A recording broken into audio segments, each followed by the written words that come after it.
श्रीमद्भागवतं ध्यानश्लोकम्। श्रीहरये नमः। गोपिका जीवनस्मरणं गोविन्द गोविन्द। श्रीकान्तो मातुलो यस्य जननी सर्वमङ्गला जनकशङ्करो देवः तं वन्दे कुञ्जराननम्।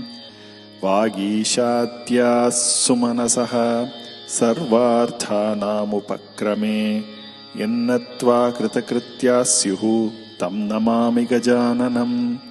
सदाशिवसमारम्भां शङ्कराचार्यमध्यमाम् अस्मदाचार्यपर्यन्तां वन्दे गुरुपरम्पराम्। दोर्भिर्युक्ता चतुर्भिः स्फटिकमणिमयीमक्षमालां दधाना हस्तेनैकेन पद्मं सितमपि च शुकं पुस्तकं चापरेण भासा कुन्देन्दुशङ्खस्फटिकमणिनिभा भासमाना समाना।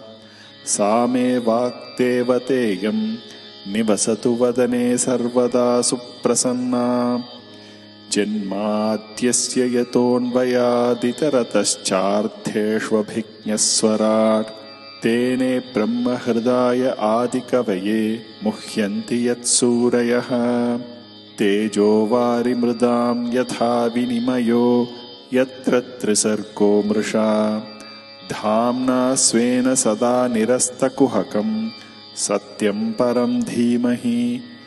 धर्मः प्रोज्झितकैतवोऽत्र परमो निर्मत्सराणां सतां वेद्यं वास्तवमत्र वस्तु शिवदं तापत्रयोन्मूलनम्। श्रीमद्भागवते महामुनिकृते किं वा परैरीश्वरः सत्यो हृत्यवरुध्यतेऽत्र कृतिभिः शुश्रूषुभिस्तक्षणात्। निगमकल्पतरोर्गलितं फलं शुकमुखादमृतद्रवसंयुतं पिबत भागवतं रसमालयं मुहुरहो रसिका भुवि भावुकाः। यं प्रव्रजन्तमनुपेतमपेतकृत्यं द्वैपायनो विरहकातर आजुहाव पुत्रेति तन्मयतया तरवोऽभिनेदुः तं सर्वभूतहृदयं मुनिमानतोऽस्मि। यस्वानुभावमखिलश्रुतिसारमेकम् अध्यात्मदीपमतितितीर्षतां तमोन्धं संसारिणां करुणयाः पुराणगुह्यं तं व्याससूनुमुपयामि गुरुं मुनीनां।